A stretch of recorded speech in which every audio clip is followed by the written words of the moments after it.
The Brexit architect, who has long warned the EU wants to create its own army, said the demand was really rather dangerous. Nigel Farage hit out at a mad call by an EU politician for a European nuclear deterrent. German MEP Manfred Weber insisted Europe needs to be able to defend itself without relying on the US ahead of a possible return to the White House by Donald Trump.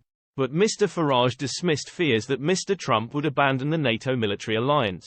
The GB News presenter said, "I mentioned a couple of weeks ago that Donald Trump's rise, the inevitability of him being the Republican candidate, the increasing likelihood if you believe the polls that H is going to become the 47th president of the USA was being used increasingly by European politicians as a means of trying to develop their long-held dream, or some would say fantasy, of a European army. The argument goes, Trump will leave NATO, therefore Europe needs to do this stuff for itself. Now there is no evidence of that whatsoever.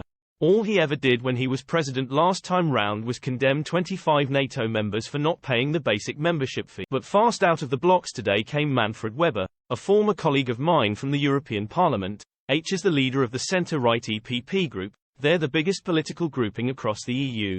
He was talking to Politico, and he was talking about European nuclear defences, the fact that NATO relies heavily on US nuclear warheads. He has said, Europe must build deterrents, we must be able to deter and defend ourselves. So it isn't just an active army, air force and navy the EU now wants, they now want their own nuclear weapons. This strikes me as being mad, it strikes me as being really rather dangerous. Mr. Weber, leader of the centre-right European People's Party, EPP, said Europe needs to be strong enough to defend itself without NATO or in times of Trump.